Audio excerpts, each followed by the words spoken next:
Et on en a parlé sur cette antenne. Israël a commémoré ces jours-ci le 15e anniversaire de la Seconde Guerre contre le Liban. C'était en 2006. La semaine dernière, le Premier ministre israélien Naftali Bennett a affirmé que l'État juif a considérablement amélioré ses capacités militaires au cours des 15 années qui se sont écoulées depuis le conflit. Au même moment, dans un communiqué de Tsahal, a affirmé qu'en cas de guerre, le Hezbollah sera en mesure de tirer 1000 à 3000 roquettes et missiles par jour contre Israël pendant au moins la première semaine de combat, tout en précisant que la situation actuelle, alors que le Liban, vous le savez, est en plein chaos, rend peu probable une perspective de conflit. Pour en parler, nous sommes en direct avec Stéphane Juffa, rédacteur en chef de la Metula News Agency. Stéphane Juffa, bonjour.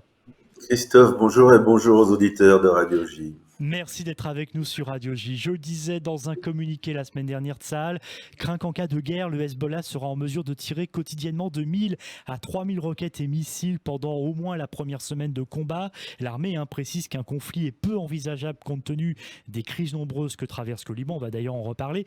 Que pensez-vous, Stéphane Juffa, de l'appréciation de Tsahal sur la menace que représente aujourd'hui le Hezbollah?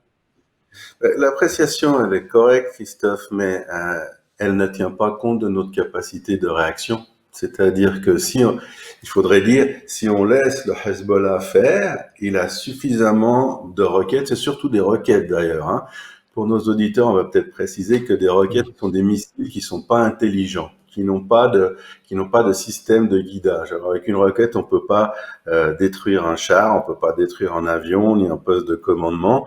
On les tire. C'est l'arme terroriste par excellence. C'est l'arme qu'on tire vers une ville pour tuer le plus de gens possible. Mais c'est pas avec des roquettes qu'on gagne une guerre. En revanche, les missiles, ce sont des missiles qui sont orientables, qui ont un système de direction.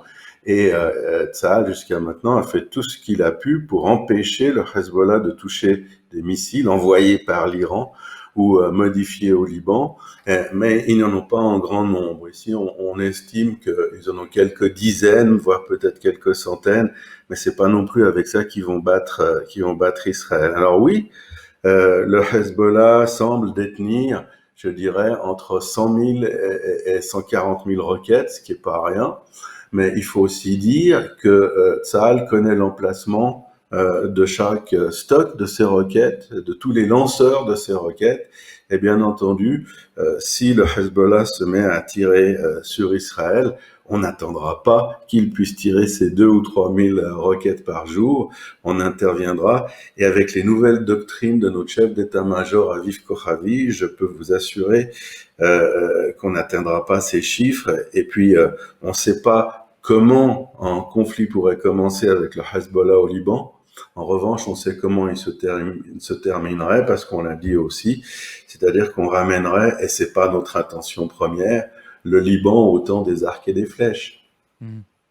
Toujours la semaine dernière, Tsahal a affirmé, photo satellite, un vidéo à l'appui, qu'un entrepôt d'armes appartenant, donc selon l'armée israélienne, au Hezbollah se trouve à quelques mètres seulement d'une école au sud du Liban. On voit quand même bien aujourd'hui, Stéphane Dufat, que le Hezbollah utilise des structures civiles pour abriter ses activités militaires, ses entrepôts de munitions. Donc en gros, quadrille, on peut dire, une partie du pays et tout près de la frontière avec Israël.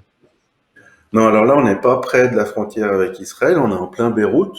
Et Ouais. tout le sud de Beyrouth, qui est chiite, est parsemé de ces caches et de ces rampes de lancement de roquettes et de missiles. Mhm. Effectivement, comme vous l'avez très bien dit, Christophe, ils les mettent dans des cours d'immeubles, dans des caves d'immeubles, en Mhm. plein milieu de la population, qui sert de bouclier humain. C'est assez terrible d'ailleurs.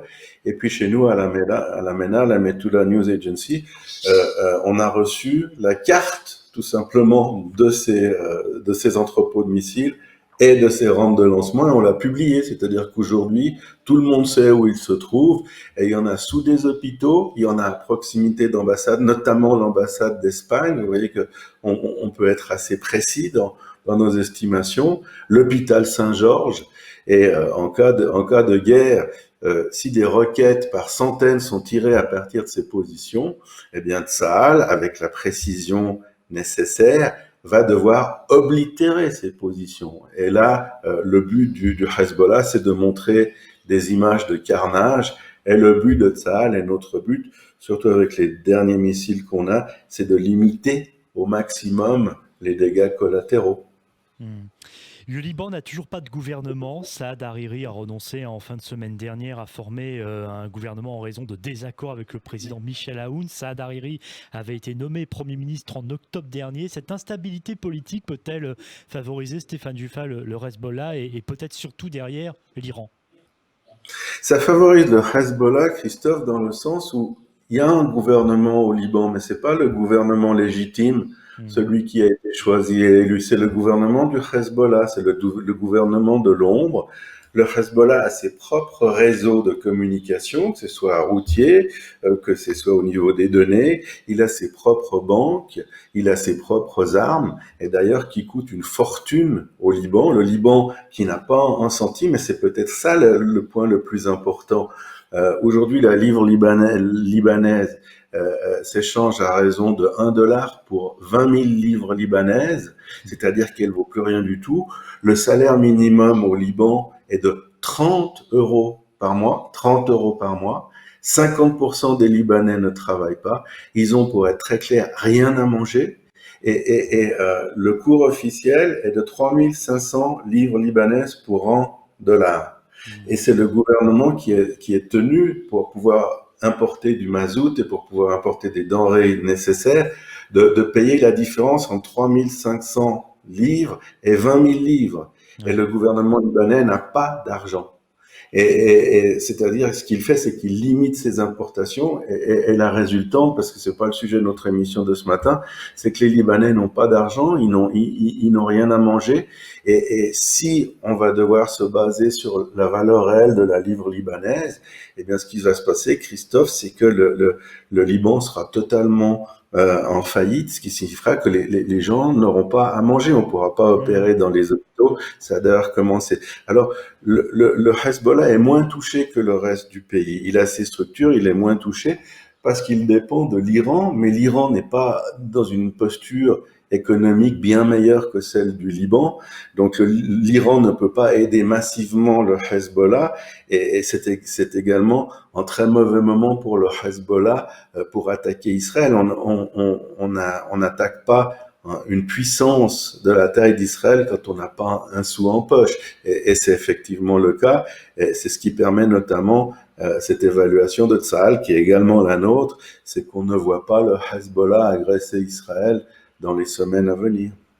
Vous l'avez dit, hein, effectivement, le Liban est dans une situation catastrophique, hein, presque un an après l'explosion dans le port de Beyrouth, le 4 août précisément, 207 morts, au moins 6500 blessés, la pire crise de son histoire que traverse le pays, crise politique, crise économique, crise sanitaire avec le coronavirus, crise humanitaire, des manifestations d'ailleurs hein, de colère ont eu lieu ces derniers jours avec des affrontements entre des manifestants et la police. On voit pas trop effectivement comment le pays peut s'en sortir, hein, du moins dans un court ou moyen terme. Israël a proposé d'aider le Liban, une aide humanitaire, c'est ce qu'avait affirmé le ministre de la Défense Benny Gantz il y a 2 semaines. Est-ce qu'aujourd'hui ça peut être envisageable, ce rapprochement entre Israël et le Liban, notamment pour aider Beyrouth? Ouais, j'étais là. La cérémonie s'est déroulée à 300 mètres de la rédaction, à 150 mètres du Hezbollah. Et ça, c'est un signal très fort qui a été envoyé au Hezbollah. C'est-à-dire que tout l'état-major de Tsahal, le ministre de la Défense, Benny Gantz, plus pas mal de gens importants, n'ont pas eu peur, n'ont pas craint de se réunir aussi près de la frontière. Et puis, il y avait aussi presque 1 millier d'anciens combattants de Tzadal, c'est-à-dire l'armée du Liban Sud, nos ex-alliés jusqu'en l'an 2000, particulièrement surtout chrétiens. On était tous là et on a discuté, on a envisagé les possibilités justement de développement avec le Liban. Et on a tendu la main, on a tous tendu la main, que ce soit le ministre de la Défense, quelques jours après, Naftali Bennett, le nouveau Premier ministre, le chef d'état-major Aviv Kochavi et même le maire de Metula, David Azoulay, parce que on souffre. Ils se trouvent à quelques centaines de mètres de nous. Nous, on vit dans une certaine opulence. Eux n'ont littéralement rien à manger. On a offert, on a des surplus alimentaires, on a des surplus de médicaments. J'ai pas évoqué ce fait, mais les pharmacies sont vides au Liban. Hmm. Et les gens meurent de manque de médicaments. Et nous, on a une industrie pharmaceutique florissante et on leur a offert gratuitement de la nourriture, des médicaments, des biens de première nécessité, et parce que le Liban, le gouvernement légitime, est prisonnier des intentions du Hezbollah et partant de l'Iran, eh bien, ils ont refusé cette aide, ils n'y ont même pas répondu. Ouais. Alors, il y a des commentateurs au Liban qui disent que dans la situation où ils se trouvent, eh bien, on accepte l'aide de tout le monde, même du diable. Ce serait nous le diable dans ce scénario. Donc on peut imaginer que des perspectives, par exemple, de nouvelles relations, comme on a pu le voir avec les Émirats Arabes Unis, tout cela, ça paraît quand même très compliqué aujourd'hui. C'est-à-dire que les tensions restent telles, en plus dans un pays sans gouvernement, que rien ne présage d'un apaisement des relations à court ou moyen terme entre Israël et le Liban. Stéphane Dufat. Compliqué à cause du Hezbollah et de l'Iran, pour qui c'est le cauchemar d'avoir des relations normales avec Israël. Pas compliqué au niveau de la population libanaise. Aujourd'hui, Israël est le meilleur ami des Libanais et leur seul espoir réel. C'est-à-dire que si la frontière, qui est juste à côté de l'endroit où je me trouve, était ouverte, ici on a besoin de cette main-d'œuvre qualifiée libanaise. Par millions, les Israéliens aimeraient visiter le Liban. Je dirais qu'en quelques semaines, on pourrait résorber l'essentiel de la crise libanaise et en quelques années, ramener le Liban à la situation florissante dans laquelle il se trouvait auparavant. Et ça, c'est simplement à cause de l'Iran, l'effet de l'Iran, et les politiciens israéliens l'ont souligné à maintes reprises. Ce que l'Iran touche, l'Iran le détruit. Mais peut-être pour faire très simple, une dernière phrase, Allez-y. et qui est peut-être la plus importante, il n'y a aucune raison logique et objective pour que le Liban et Israël soient en guerre. Merci beaucoup Stéphane Dufat d'avoir été avec nous ce matin en direct sur Radio J, rédacteur en chef de la Metula News Agency. Très bonne journée à vous.